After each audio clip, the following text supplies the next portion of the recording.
Narito ang kwento ni Miggy. May isang batang lalaki na ang pangalan ay Miggy. Siya ang panganay sa kanilang pamilya.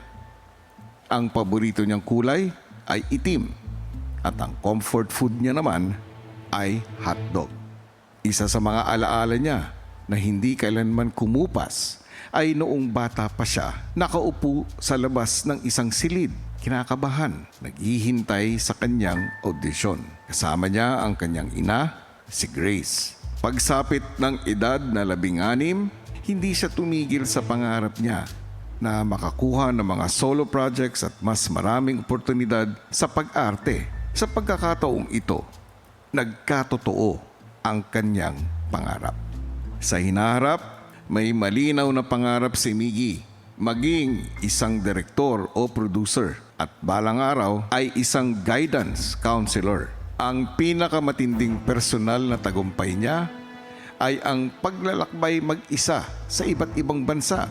Sa kanyang karera naman, dala niya ang karangalang irepresenta ang Pilipinas mula San Diego Comic Con hanggang Japan sa isang proyektong higit pa sa kasikatan ang kahulugan. Kung may masasabi man si Miggy sa kanyang mas batang sarili, isa lamang itong paalala. I-enjoy mo lang ang biyahe. At yan ang kwento ni Miggy. Okay po, kuya. Alam ko po talaga na siya yung dinidescribe si Kuya Miguel Tan Felix, kuya, kasi crush ko po talaga siya, kuya. Hinihilala ko sa kilig, kuya. 8 years ko na siyang crush, kuya. Tapos ang gwapo-gwapo po kasi talaga ni Kuya Miguel, kuya. Tapos kapag sumasayaw po siya, talagang, ay, ang gwapo, nakakakilig po, kuya. Ilang saglit pa ay nagbigay na ng hudyat si Kuya para sa unang katanungan. Ready, get set, go! Miguel. Ay, ano ang comfort food ni Miggy? Bubuksan ko lahat.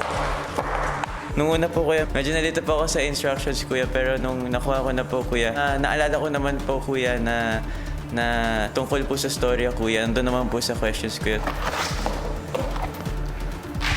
Kuya, nag-overthink po ako habang nagtatry po ako mag-memorize at makinig, kuya. Masyado ko pong memorize yung mga detailed, yung mga specific po na moment. Ella, mali. Kasi usually sa listening task, okay naman po ako doon, pero hindi ako masyadong... Makakalimutin kasi ako, kuya. Hot dogs po, kuya. Tama.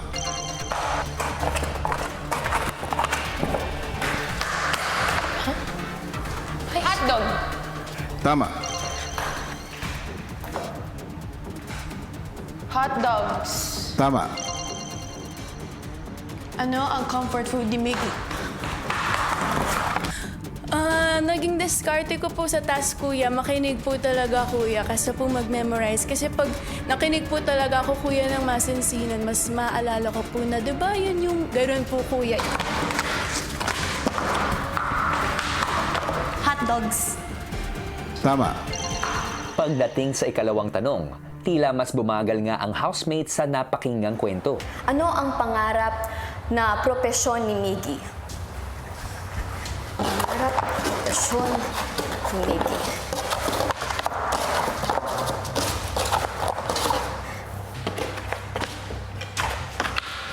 Medyo mahaba din po yung kwento po, kuya. May mga times po, kuya, na habang pinakikinggan ko po kayo, kuya, minsan natutulala na lang po ako, kuya.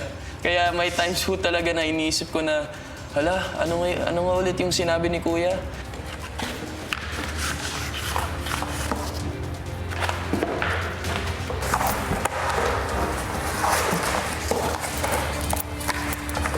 Unang-una, kuya, bingi po ako sa kanang tenga. So, medyo kinabahan din ako.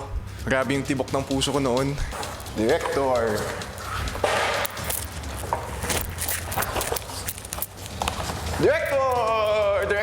Director! Tama. Kung si Joaquin nakuha na ang tamang sagot, si Caprice tila hindi pa sigurado. Direktor at teacher po, kuya. Isa lang. Question 2 truth.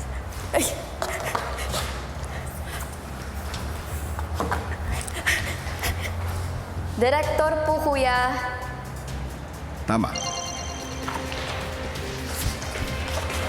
Direktor? Tama.